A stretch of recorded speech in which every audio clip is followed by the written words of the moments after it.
a mi manera de ver y resumiendo al máximo y tal vez simplificando, esto tiene que ver fundamentalmente con dos hechos. El primero es con el papel que juega el conocimiento en la sociedad de la información. Hoy en día sabemos, es algo admitido y todos los análisis lo ponen de relieve, que el conocimiento se ha convertido en la sociedad actual en la mercancía más valiosa. Es la mercancía, es la materia prima, digamos, más importante, y en el momento en que esto sucede, la educación adquiere un protagonismo que quizá nunca había tenido antes. La educación en el escenario actual ya no es solo el instrumento fundamental para promover el desarrollo y la socialización de las personas en la sociedad actual. La educación se ha convertido en un instrumento fundamental de desarrollo económico y social. Es decir, la educación se ha convertido en un objetivo estratégico de desarrollo, de políticas de desarrollo. El situar, digamos, la educación en el primer plano, obviamente, digamos, esto ha llevado a situar también las tecnologías de la información y la comunicación como uno de los instrumentos fundamentales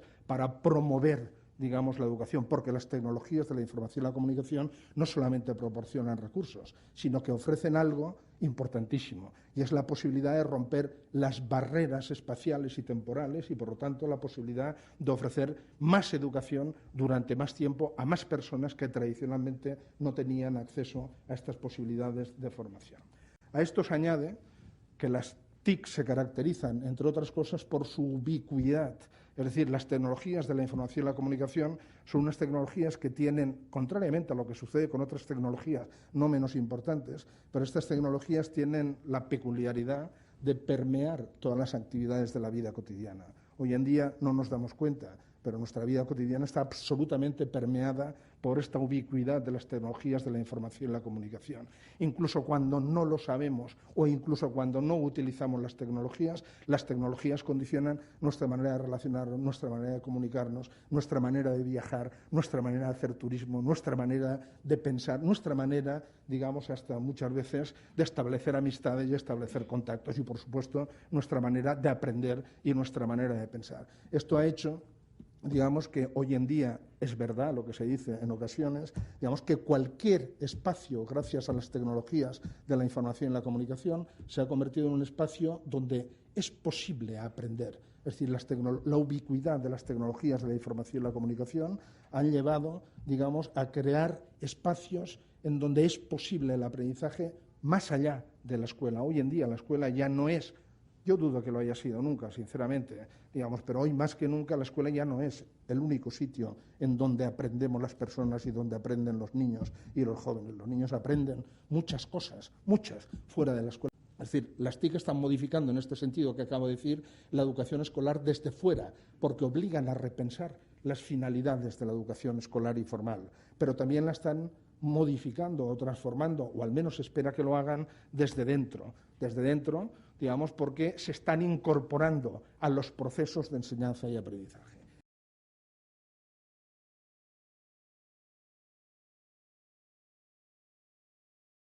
Uno de los resultados que ponen todos los estudios de relieve es que existen enormes diferencias entre regiones, países, zonas y centros educativos en lo que concierne a la presencia de las TIC y la conexión a Internet.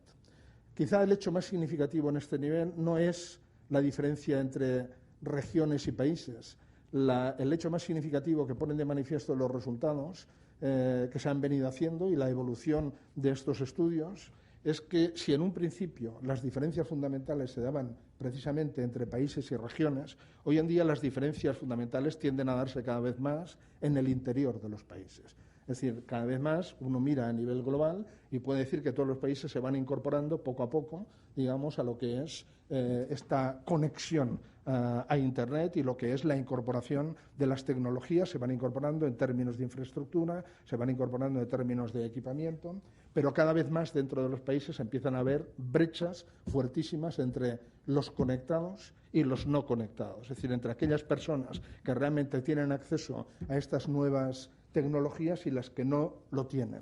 Relacionado con esto hay otro resultado muy interesante también, que lo que pone de manifiesto es que cada vez más la diferencia no es entre los que están conectados y los que no están conectados, sino que dentro de los que están conectados en un país determinado, los hay que tienen la capacidad para utilizar las tecnologías como instrumento de creación, como instrumento de construcción, como instrumento de adquisición de conocimiento, y los que únicamente están conectados con capacidad para utilizar las tecnologías como instrumento de consumo. Lo cual hace pensar, y es otra de las tendencias que ponen de manifiesto la mayoría de estos trabajos, que la brecha digital del futuro, la brecha digital fundamental, no vendrá por el acceso. La brecha fundamental vendrá por la capacidad de uso de este acceso, es decir, por cómo usen las personas o puedan usar o qué formación tienen para usar estas tecnologías. Y la brecha se establecerá entre los que puedan utilizarla, digamos, estas tecnologías como instrumento de construcción y de adquisición de conocimiento, y aquellos que solamente pueden utilizarlas de una forma pasiva, mecánica y como instrumentos o como vías de acceso al consumo. Un segundo resultado sobre el cual quería llamar la atención de todos estos estudios, todos coinciden en señalar que cuando se utilizan las TIC en las escuelas, las TIC se utilizan poco con fines específicamente educativos. Es decir, una cosa es que haya ordenadores en las escuelas y en los centros educativos y en las universidades, y otra cosa, digamos, es que realmente esas tecnologías se utilicen, se inserten en el desarrollo de actividades de enseñanza y aprendizaje. Los usos más frecuentes, cuando las tecnologías se utilizan y están presentes, son usos que tienen que ver fundamentalmente con la búsqueda y procesamiento de la información. Es decir, que los profesores, cuando utilizamos las tecnologías, fundamentalmente las utilizamos para buscar información, para acceder a contenidos, es decir, como fuentes de búsqueda de información, como podríamos utilizar una biblioteca. En lugar de una biblioteca, digamos, vamos a Internet y buscamos, digamos, en el Google o con un buscador especializado. Los usos menos frecuentes en todos los niveles educativos son los usos relacionados con la comunicación y la colaboración. Otro resultado es que, en general, este también es sumamente interesante y también choca con otra de las afirmaciones que se escucha habitualmente, es que, en general, la incorporación de las TIC a la educación se traduce más bien en un refuerzo de planteamientos y prácticas ya existentes que en su transformación. Aquí es donde realmente, digamos, entramos en la idea de lo que tiene que ser el objetivo fundamental de la formación del profesorado, que no es la formación en las tecnologías, sino que es la formación en los usos. Y aquí es donde tenemos aquí es donde se ve la importancia de disponer de una buena tipología de usos de las tecnologías de la información y la comunicación para la enseñanza y el aprendizaje.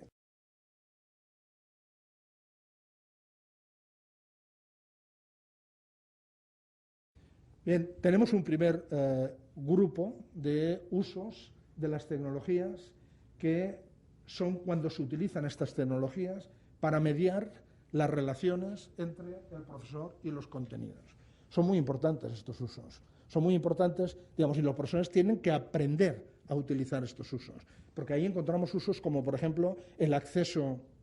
a fuentes de información sobre los contenidos de la enseñanza, el acceso a repositorios de lo que se llaman objetos de aprendizaje, es decir, ya planteamientos hechos para poder utilizar y poder insertar en actividades para los estudiantes. Digamos, ahí encontramos accesos a bases de datos, es decir, formar a los profesores en los usos de las TIC, no en las TIC, no significa enseñar las herramientas, significa enseñarles a utilizar las herramientas para poder hacer este trabajo de mediación suya con los contenidos de aprendizaje.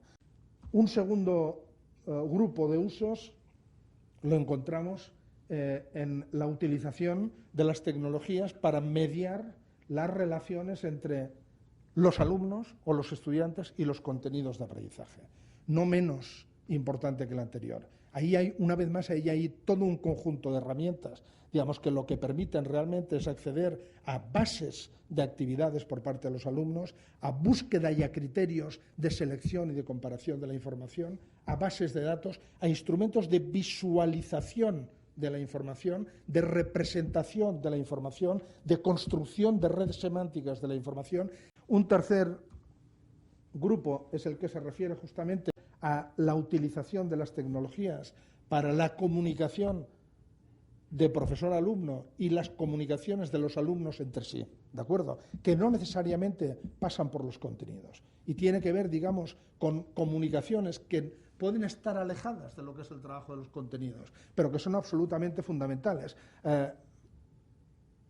actividades de presentación de los estudiantes, de refuerzo, de acogimiento, digamos, de representación social. Todo esto son actividades sumamente importantes que las TIC ofrecen, digamos, ahí una vez más, herramientas para ser utilizadas de esta manera.